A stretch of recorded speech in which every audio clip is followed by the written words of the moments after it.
हरिओम। एकषष्टितमोऽध्यायः। कौरव पांडवों में फूट और युद्ध होने के वृत्तांत का सूत्र रूप में निर्देश। वैशंपायन जी ने कहा, राजन, मैं सबसे पहले श्रद्धा भक्ति पूर्वक एकाग्र चित्त से अपने गुरुदेव श्री व्यास जी महाराज को साष्टांग नमस्कार करके संपूर्ण द्विजों तथा अन्यान्य विद्वानों का समादर करते हुए यहाँ संपूर्ण लोकों में विख्यात महर्षि एवं महात्मा इन परम बुद्धिमान व्यास जी के मत का पूर्ण रूप से वर्णन करता हूँ। जन्मेजय, तुम इस महाभारत की कथा को सुनने के लिए उत्तम पात्र हो और मुझे यह कथा उपलब्ध है तथा श्री गुरुजी के मुखारविंद से मुझे यह आदेश मिल गया है कि मैं तुम्हें कथा सुनाऊं। इससे मेरे मन को बड़ा उत्साह प्राप्त होता है। राजन, जिस प्रकार कौरव और पांडवों में फूट पड़ी वह प्रसंग सुनो। राज्य के लिए जो जुआ खेला गया उससे उनमें फूट हुई और उसी के कारण पांडवों का वनवास हुआ। भरत श्रेष्ठ, फिर जिस प्रकार पृथ्वी के वीरों का नाश करने वाला महाभारत युद्ध हुआ वह तुम्हारे प्रश्न के अनुसार तुमसे कहता हूं, सुनो। अपने पिता महाराज पांडु के स्वर्गवासी हो जाने पर वे वीर पांडव वन से अपने राजभवन में आकर रहने लगे। वहां थोड़े ही दिनों में वे वेद तथा धनुर्वेद के पूरे पंडित हो गए। सत्व मतलब धैर्य और उत्साह, वीर्य मतलब पराक्रम तथा ओज मतलब देह बल से संपन्न होने के कारण पांडव लोग पुरवासियों के प्रेम और सम्मान के पात्र थे। उनके धन संपत्ति और यश की वृद्धि होने लगी। यह सब देखकर कौरव उनके उत्कर्ष को सहन न कर सके। तब क्रूर दुर्योधन, कर्ण और शकुनी तीनों ने मिलकर पांडवों को वश में करने या देश से निकाल देने के लिए नाना प्रकार के यत्न आरंभ किए।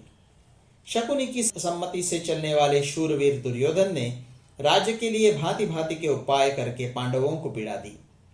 उस पापी धृतराष्ट्र पुत्र ने भीमसेन को विष दे दिया, किंतु वीरवर भीमसेन ने भोजन के साथ उस विष को भी पचा लिया। फिर दुर्योधन ने गंगा के प्रमाणकोटि नामक तीर्थ पर सोए हुए भीमसेन को बांधकर गंगा जी के गहरे जल में डाल दिया और स्वयं चुपचाप नगर में लौट आया। जब कुंती नंदन महाबाहु भीम की आंख खुली तब वे सारा बंधन तोड़कर बिना किसी पीड़ा के उठ खड़े हुए। एक दिन दुर्योधन ने भीमसेन को सोते समय उनके संपूर्ण अंग प्रत्यंगों में काले सांप से डसवा दिया, किंतु शत्रुघाती भीम मर न सके। कौरवों के द्वारा किए हुए उन सभी अपकारों के समय पांडवों को उनसे छुड़ाने अथवा उनका प्रतिकार करने के लिए परम बुद्धिमान विदुर जी सदा सावधान रहते थे। जैसे स्वर्गलोक में निवास करने वाले इंद्र संपूर्ण जीव जगत को सुख पहुंचाते रहते हैं, उसी प्रकार विदुर जी भी सदा पांडवों को सुख दिया करते थे। भविष्य में जो घटना घटित होने वाली थी उसके लिए मानो दैव ही पांडवों की रक्षा कर रहा था। जब छिपकर या प्रकट रूप में किए हुए अनेक उपायों से भी दुर्योधन पांडवों का नाश न कर सका, तब उसने कर्ण और दुशासन आदि मंत्रियों से सलाह करके धृतराष्ट्र की आज्ञा से वारणावत नगर में एक लाह का घर बनाने की आज्ञा दी। अंबिकानंदन धृतराष्ट्र अपने पुत्र का प्रिय चाहने वाले थे, अतः उन्होंने राज्य भोग की इच्छा से पांडवों को हस्तिनापुर छोड़कर वारणावत के लाक्ष गृह में रहने की आज्ञा दे दी। माता सहित पांचों पांडव एक साथ हस्तिनापुर से प्रस्थित हुए। उन महात्मा पांडवों के प्रस्थान काल में विदुर जी सलाह देने वाले हुए। उन्हीं की सलाह एवं सहायता से पांडव लोग लाक्षागृह से बचकर आधी रात के समय वन में भाग निकले थे। धृतराष्ट्र की आज्ञा से शत्रुओं का दमन करने वाले कुंती कुमार महात्मा पांडव वारणावत नगर में आकर लाक्षागृह में अपनी माता के साथ रहने लगे। पुरोचन से सुरक्षित हो सदा सजग रहकर उन्होंने 1 वर्ष तक वहां निवास किया। फिर विदुर की प्रेरणा मतलब विदुर के भेजे हुए आदमियों से पांडवों ने एक सुरंग खुदवाई। तत्पश्चात वे शत्रु संतापी पांडव उस लाक्षागृह में आग लगा पुरोचन को दग्ध करके भय से व्याकुल हो माता सहित सुरंग द्वारा वहां से निकल भागे। तत्पश्चात वन में एक झरने के पास उन्होंने एक भयंकर राक्षस को देखा जिसका नाम हिडिंब था। राक्षस राज हिडिंब को मारकर पांडव लोग प्रकट होने के भय से रात में ही वहां से दूर निकल गए। उस समय उन्हें धृतराष्ट्र के पुत्रों का भय सता रहा था। हिडिंब वध के पश्चात भीम को हिडिंबा नाम की राक्षसी पत्नी रूप में प्राप्त हुई, जिसके गर्भ से घटोत्कच का जन्म हुआ। तदनंतर कठोर व्रत का पालन करने वाले पांडव एकचगरा नगरी में जाकर वेदाध्ययन परायण ब्रह्मचारी बन गए। उस एकचक्रा नगरी में वे नरश्रेष्ठ पांडव अपनी माता के साथ एक ब्राह्मण के घर में कुछ काल तक टिके रहे। उस नगर के समीप एक मनुष्यभक्षी राक्षस रहता था, जिसका नाम था बक। एक दिन महाबाहु भीमसेन उस क्षुधातुर महाबली राक्षस बक के समीप गए। नरशेष पांडुनंदन वीरवर भीम ने अपने बाहुबल से उस राक्षस को वेगपूर्वक मारकर वहां के नगरवासियों को धैर्य बंधाया। वहीं सुनने में आया कि पांचाल देश की राजकुमारी कृष्णा का स्वयंवर होने वाला है। यह सुनकर पांडव वहां गए और जाकर उन्होंने राजकुमारी को प्राप्त कर लिया। द्रौपदी को प्राप्त करने के बाद पहचान लिए जाने पर भी वे 1 वर्ष तक पांचाल देश में ही रहे। फिर वे शत्रुदमन पांडव पुनः हस्तिनापुर लौट आए। वहां आने पर राजा धृतराष्ट्र तथा शांतनुनंदन भीष्म जी ने उनसे कहा, तात, तुम्हें अपने भाई कौरवों के साथ लड़ने झगड़ने का अवसर न प्राप्त हो, इसके लिए हमने विचार किया है कि तुम लोग खांडव प्रस्थ में रहो। वहां अनेक जनपद उससे जड़े हुए हैं। वहां सुंदर विभाग पूर्वक बड़ी बड़ी सड़कें बनी हुई हैं। अतः तुम लोग ईर्ष्या का त्याग करके खांडव प्रस्थ में रहने के लिए जाओ। उन दोनों के इस प्रकार आज्ञा देने पर सब पांडव अपने समस्त सुहृदों के साथ सब प्रकार के रत्न लेकर खांडव प्रस्थ चले गए। वहां वे कुंती पुत्र अपने अस्त्र शस्त्रों के प्रताप से अन्यान्य राजाओं को अपने वश में करते हुए बहुत वर्षों तक निवास करते रहे।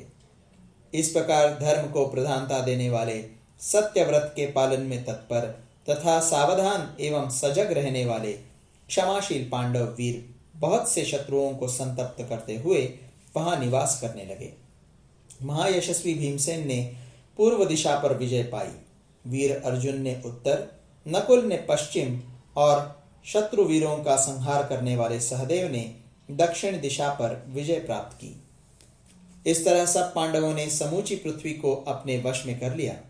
वे पांचों भाई सूर्य के समान तेजस्वी थे और आकाश में नित्य उदित होने वाले सूर्य तो प्रकाशित थे ही।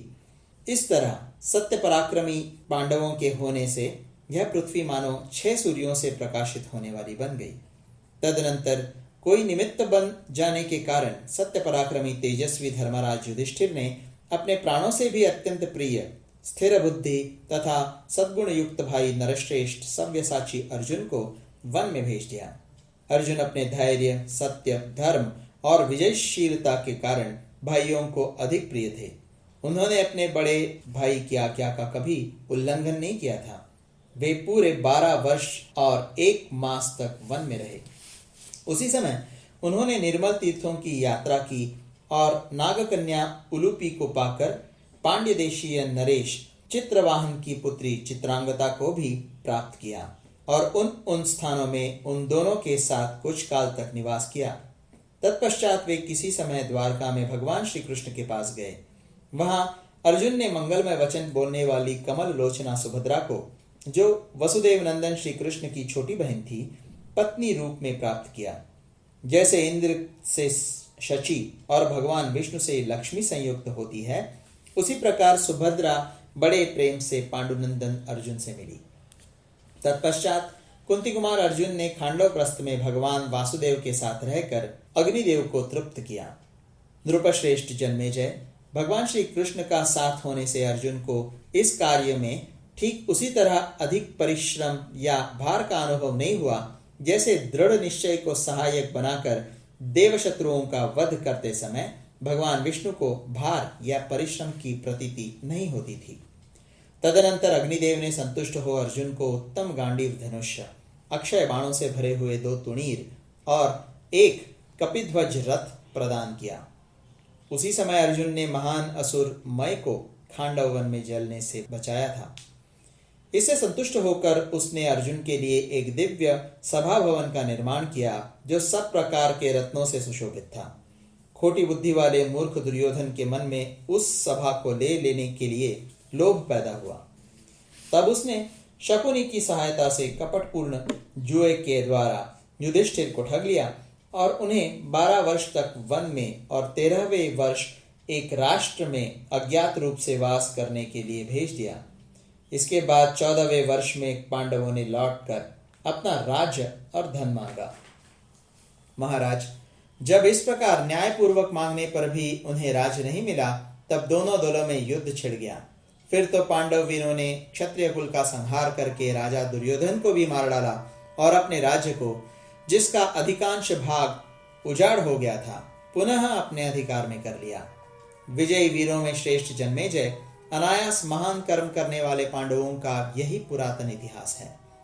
इस प्रकार राज्य के विनाश के लिए उनमें फूट पड़ी और युद्ध के बाद उन्हें विजय प्राप्त हुई। इस प्रकार श्री महाभारत आदि पर्व के अंतर्गत अंशावतरण पर्व में भारत सूत्र नामक 61वां अध्याय पूरा हुआ।